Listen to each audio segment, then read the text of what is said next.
Hi there, my name is Erica Hansen and I am the Water 4 coordinator for the Intermountain West Joint Venture. Thank you for your interest in the wetland evaluation tool. In this tutorial, I'm going to provide a quick overview of the tool and some of the high-level functionalities of it. I'm going to talk about how to access the tool, and then we'll run through each of the modules to discuss how to use the tool and some potential applications for the data included within the tool. So let me share my screen here.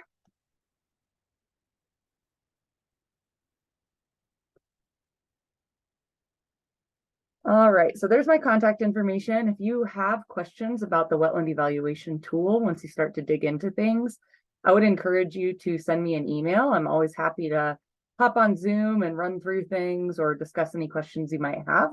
So please feel free to reach out if you have questions after watching this tutorial. So the Wetland Evaluation Tool is a project that the Intermountain West Joint Venture and our partners have been working on for several years now.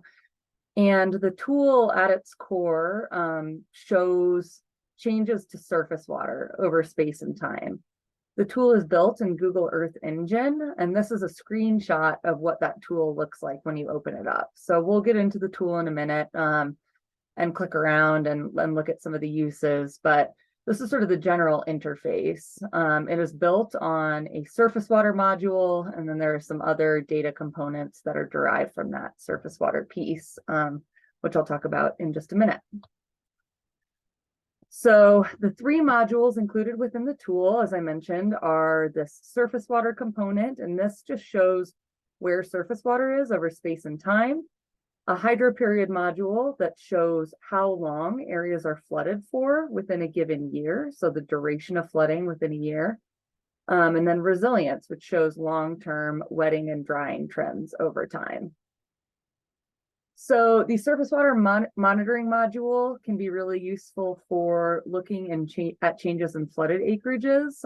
We have a slider bar, which I'll show in just a moment, that allows you to select two different time periods. And so you can see how surface water availability has changed in a given area between two time periods of interest. You can compare historic flooding acreages to current times. And you can also use it as a monitoring tool to compare when and where flooding is occurring on conserved properties. The hydro period module classifies whether areas are flooded temporarily, seasonally, or semi-permanently. And those hydro periods really give us context about the characteristics of those wetlands. So they can tell us information about how long the area is flooded for and give us a clue as to the type of habitat it might be providing. So this can be particularly useful for wildlife habitat managers. So if you have a species that needs a shallow wetland that's available in May, this tool can help show you where those are. And it can help you look at changes in hydro period function over time. So an area that maybe is still getting flooding, but is now flooded for less time out of the year than it was historically. Finally, the resilience module tracks long-term flooding trends. And so this can tell us whether an area is getting wetter, drier, or staying stable over the long term. And so we'll talk a bit more about this when I get into the tool. But when you're thinking about this resilience piece, local knowledge of water management is crucial, because what this tool can tell you is whether a certain pixel has shown trends of getting wetter or drier over time, but it can't tell you why. And so that's where that local knowledge really comes in and becomes important. This is a tool that could be used for identifying priority habitats for protection if you're looking at protecting areas that have shown stable water trends over time. And it can also be used to identify targeted areas for restoration. So if you see an area that's showing a drying trend, it might be an indicator to do a little digging and figure out why that's occurring and see if there's something, a management action that could be applied to help with the stability of water on that particular piece of ground. So to access the tool, you're going to go to our website, IWJV.org. There is a drop-down bar on the top. If you hover over the science button, you'll see a little bar for the wetland evaluation tool. And that's the easiest way to access it. And you'll be able to access all 3 of the modules through there. So now we'll go through ourselves and I will give a demo of the tool and explain some of the uses. So as I said, the wetland evaluation tool lives on our website. We have our science bar, clicked on wetland evaluation tool, and this will bring you to our landing page. We have some information here about what WET is that'll link to a user guide that just contains some general information about the types of data that are contained within WET. And then to access the tool, you can access the 3 modules here. We also have big, nice icons down here to access those modules. You'll see my contact information is available here. So if you have questions about the wetland evaluation tool or what it can do or how to use it, please feel free to reach out. And then we have some information down at the bottom that has to do with the science behind WET and what the Intermountain West Joint Venture is using this wetland science for and how it relates to migratory birds. So if you're interested in the bird piece or learning about our research looking at wetland trends in the West, led by our spatial ecologist, Patrick Donnelly, this is a great place to start to learn about some of the science behind the tool. All right, so let's open up with the tool and get oriented. So this is what it looks like when you pull it up. What you'll see is a slider bar in the middle, and that slider bar is going to let you compare 2 time periods of interest, one on the left and one on the right. Looking at our panel on the right-hand side here, we have a legend that shows the type of surface water we're looking at, which will make more sense when we pull up the data on the tool. I do want to highlight that each of these modules has its own user guide that can be clicked within the toolbar, within the module. And that's going to give you information about the data that's included within this module and some potential application information, those kinds of things. So this user guide is a great place to start when you open up the module to get familiar with this particular data set and the information included within this interface. So you will also see some land management designations. So you can turn these on and off to help inform, where you are in space. If you're looking at areas of certain land management or land ownership, that can be helpful. You'll see that there are not private lands on here right now, but you can turn a number of these on to kind of help inform where private lands may be located sort of in the negative space between some of these other management areas. So you can turn those on and off as needed. I would recommend zooming into your area of interest before you start to click those on and off too much, just so you don't get bogged down. But it can be really helpful to help get you oriented, especially if you're trying to figure out where a particular project area is, for example. So looking at the data, let's look at May. And we can choose time periods here. So for our first time period, I'm going to include the mid-80s to the mid-90s.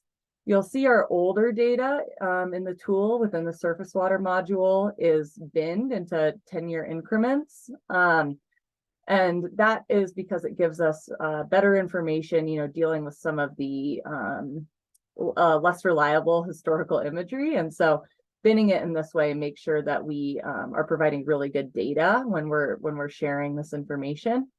Now, starting in 2022 and moving into 2023, we actually have monthly data available. So you can look at May 2022, which we'll do in just a moment, and that'll show it just for that month, which is really exciting. And we're going to continue updating these so you can have near real-time information about what areas are flooded across the West.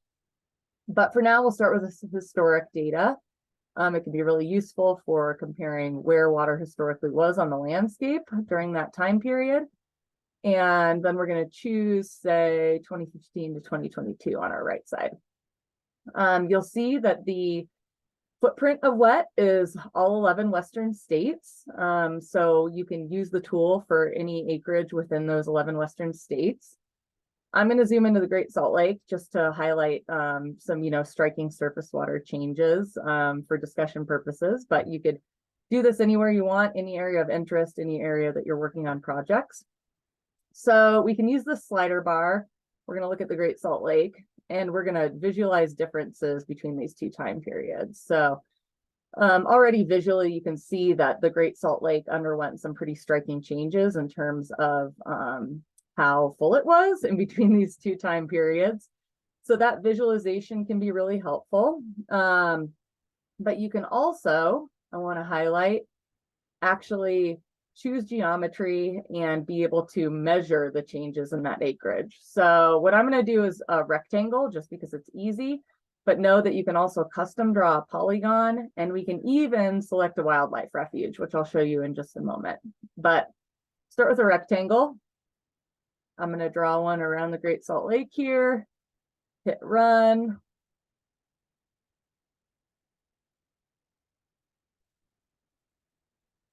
And so we get this chart that has the acreage from the left map, which is, around 1.5 million acres, and then acreage from the right map, which is around 995,000 acres. So pretty striking difference in terms of the flooded acreage between those two time periods. You can also pop this chart out. It'll open in another tab, and then you can export it if you want to put it in a report or use it for anything like that. Or you can download the data as a CSV if you want to make your own chart with it or work with it in-house. So make sure you pull that information out if it's something that you want to archive and continue using after you close the tool. So we can look at these historic time periods, but we can also get a little bit more detailed. So I'm going to clear that. And then I'm going to look at May again, but let's look at 2022 versus 2023.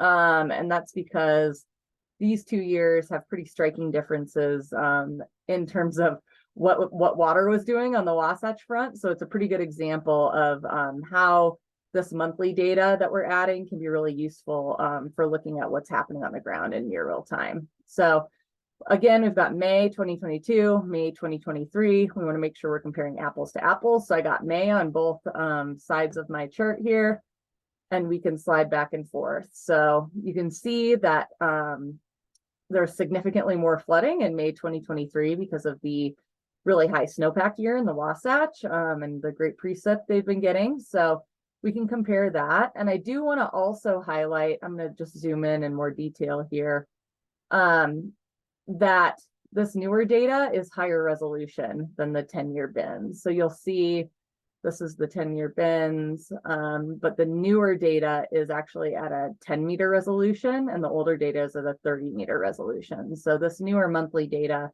can be extremely useful for looking at fine scale changes on the landscape, which we are really excited about. Now, if you want to, again, let's say we wanted to look at the Bear River Migratory Bird Refuge, I'm going to turn on public wildlife areas, and I can do a refuge select. I want to make sure I'm in my select mode. I can actually select the refuge there and then hit run. Got to wait for our data to get pulled out. It's chugging away. But then we can actually compare the amount of surface water that was available on the refuge in May last year to May this year. And so that functionality is particularly useful for refuge and public wildlife area managers. But I just wanted to highlight that as well, because that's a great shortcut for some of these more complex refuge boundaries, if you want to look at those specifically. And then when we're done, we can just clear it. I will say, if you have a polygon drawn or something like that, you can rerun it as many times as you want, changing the month and year combination. So you don't have to redraw it every time, which is really handy and could be time saving. So make sure that if you want to run an analysis for the same footprint, but for a bunch of different months or years, you can just hit rerun instead of having to redraw it. So save yourself some time there. And now, I think I'm going to go over to hydro period. So again, you can access this hydro period module through the IWJV's website. Just click on the hydro period link in WET. So what we're going to look at here, we'll spend some time north of Bear Lake. We can, again, you're going to see the month, the year. We've got a slider bar. We have a new user guide. So if you have questions about the hydro period data, click on the user guide within this module. That will give you information about it. As I mentioned, the hydroperiod data is essentially classifying how long a given pixel is flooded for throughout the year. So temporary wetlands are flooded for less than 2 months. Seasonal wetlands are flooded from 2 to 9 months out of the year, and semi-permanent wetlands are flooded for greater than 9 months out of the year. You'll see that we do not have the 2022 and 2023 monthly data loaded in here, and that's because we need a long-term average in order to get these hydroperiod classifications. So you're not going to see an individual month of hydroperiod data because we need to know how long it was flooded for through the whole year. So, but if you have any questions, there's more details in the user guide. Feel free to check that out. And now I'm going to just do a quick example looking at some hydroperiods here. So we'll look at May 1995 to 2004, and then May 2015 to 2022. Again, if you want to do a visual comparison, you can. So you can look at how those hydroperiods are changing over time.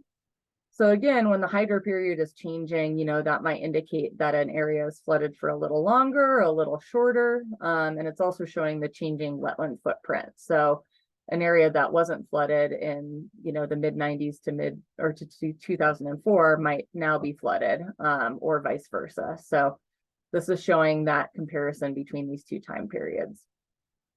Similarly, you can run an analysis. So we can choose geometry. Let's say we want to do a rectangle. And I'm just going to do a rectangle on this whole area north of Bear Lake, which includes a refuge and some private lands. We'll hit run. And this one takes a minute to process because it pulls out quite a few pieces of information. So just hang tight while these charts are generated, but it should be able to give you some good information about the types of wetlands that are present within your area of interest. Waiting on one more. Hang out for 1 second.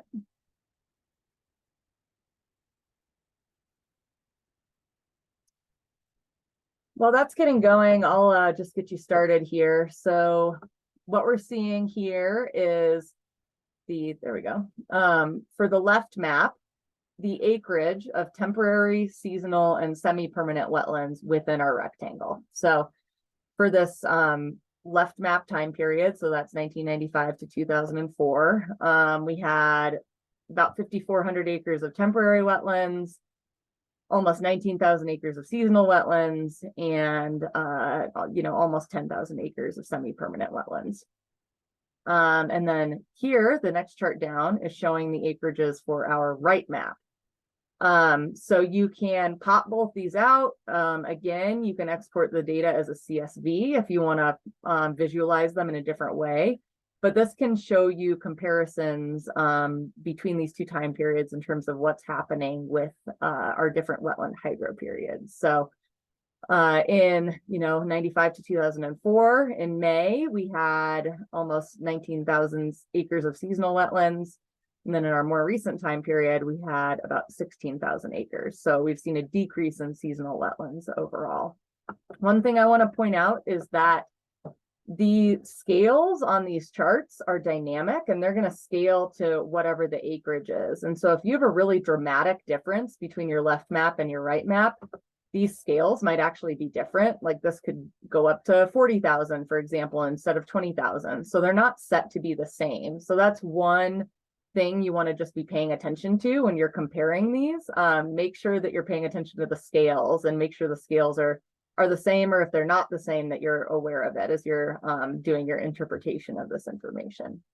But this can give you good info about how the abundances of these different wetland types are changing over time, especially when you're comparing historic management to more recent management actions. So the other cool thing we get out of this is these hydrographs. And what these hydrographs do is show the abundances of each wetland type for the whole year. So what we've got up here is a little slice for May. And then what we have down here is the big picture. So we have May, June, July, August, all of the months. So the data that's here for May for these 3 points. So we've got our temporary, seasonal, or semi-permanent, excuse me, and seasonal wetlands. That's the same data that's included up here. It's just included for the entire year now.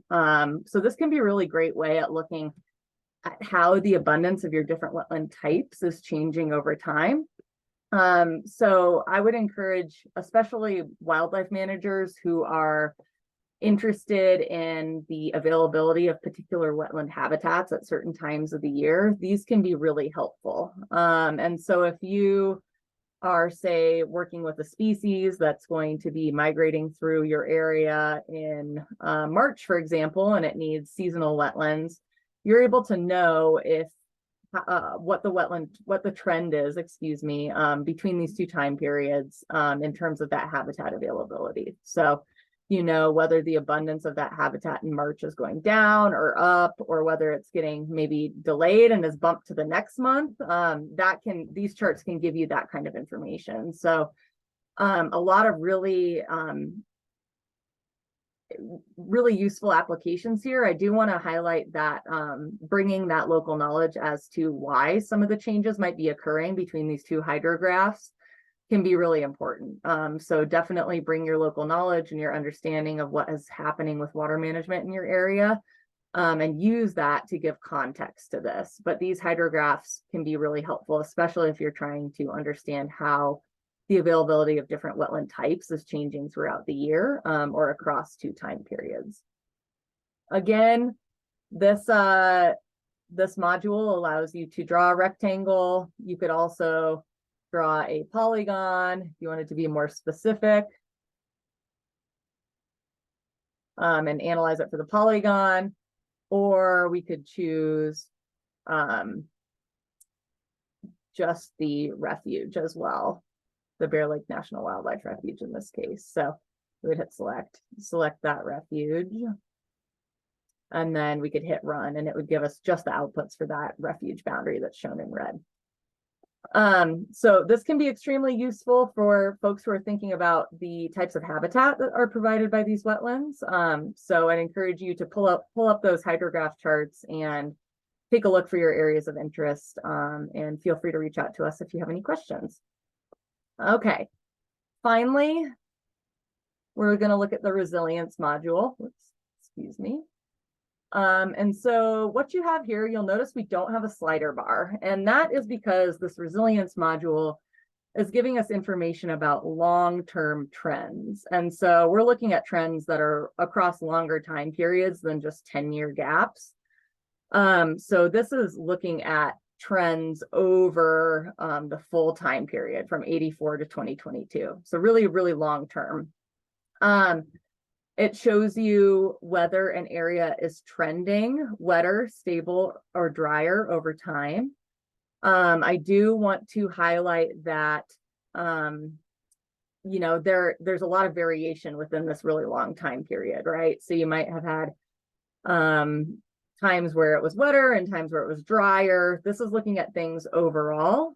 But if you've had, say, an area that was historically really dry and then was super wet over the last couple of years, it's probably going to show a trend of getting wetter, even though it's overall been pretty dry across this time period. So it's really important to bring your local knowledge to the interpretation of this to understand why and how those trends might be occurring. But this can be a really good spatial filter to help look at the landscape and think about it in ways that maybe you hadn't before, or to think about what's happening with water in a given area over a longer trend than just you know, your recent 5 or 10 year history with it. So I've got our legend here. Again, we have a user guide that includes some specific information, so please reference that if you have questions. And now we'll zoom in. Let's look at Bear Lake again. And so we can see here, and you may have seen when I zoomed in there, you couldn't really see much at first. With the resilience module, you really want to zoom in close to be able to get the resolution, to be able to see the information you need. But once you get in here, you can see all the detail that's included. And so this is showing us our general resilience for May. So for the areas that are wet in May, that have a wet footprint in May, are they getting wetter, drier, or staying stable over time? The lighter areas are staying stable, red areas are getting drier, and blue areas are trending wetter.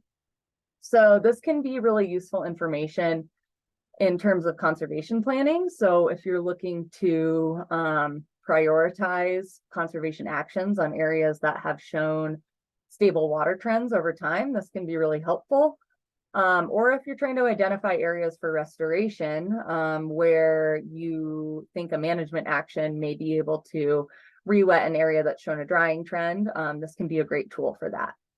I do want to highlight that there are a lot of reasons why things can be getting wetter or drier in the West, right? Like blue isn't inherently good and red isn't inherently bad. Some areas that are drying may be getting dried out intentionally for specific reasons. And so again, please bring local knowledge into your decision-making framework when you're using this to make sure that any conservation actions that are informed by this are also informed by on-the-ground knowledge and knowledge of water management in a given area.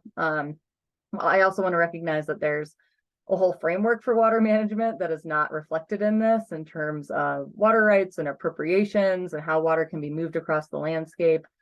All this tool tells you is what areas are getting wetter and what areas are getting drier. So it's a really useful tool in the toolbox, but recognize that there's many other things that are impacting these trends besides just the availability of water. But I do want to highlight, so if I can change this to say September, you'll see that footprint shrinks. And so now we're seeing only the footprint of areas that actually have water in September. So we wanted the resilience data for each month to actually reflect the areas that are wet in that month. So that footprint shrinks. And so we can see for September, the areas that are wet, and this is primarily within the wildlife refuge here, and whether they're staying stable or wetter or drier over time. Now, I'm going to go back to May here just so we can look at a bigger chart here. So you can also run an analysis for this module. What I'm going to do is draw a rectangle. And I'm going to hit run. And the output you're going to get from this analysis is actually really cool because it enables you to look at resilience trends by wetland type. And so that can give you information about whether semi-permanent wetlands are getting wetter, drier, staying the same, temporary wetlands are getting wetter, drier, staying the same, or seasonal wetlands. So that's what this looks like. Again, you can pop that out if you want to and make it bigger. So what we're seeing is that within this rectangle, of the temporary wetlands that are present in May, we can see that about 3,400 acres are generally trending to get drier over time. 1,200 are relatively stable, and about 1,300 are getting wetter over time, actually. And same with all of these. So of our seasonal wetlands that are present in May within the polygon I drew, about a little over 7,000 acres are getting drier. And we can see that our semi-permanents in May are really stable within that time period. Most of them are not changing that much. And if you want to see the footprint of those, you can actually turn on the hydroperiod layer that corresponds to it. And so you can see where those are. So we can see our semi-permanents are mostly located within the refuge. Those are our ones that are staying stable here. And then we can see with our temporary and seasonal wetlands, if I go back to the resilience layer up here, some are getting wetter and some are getting drier. And I'll clear that polygon so you can see a little better. But so that information can be really useful in terms of thinking about how the abundance of these different types of wetlands is changing over time. And especially if you're trying to manage for a particular wetland type or a particular land use, looking at that resilience data broken down by wetland type can be really useful and can be used to help inform management practices moving forward. So with that, well, I'll just mention one last thing. You can again select a refuge if you'd like to as well and run that analysis for the refuge. So I'd encourage you to do that if you're looking at refuges, because it'll save you some time in drawing those polygons. And with that, I'm going to stop sharing. And I just want to thank you so much for your time. Thank you for tuning in. If anything I said wasn't clear, if you have additional questions, again, please feel free to reach out to me via email. My email is erica.hansen, that's erica.hansen @iwjv.org. Thank you.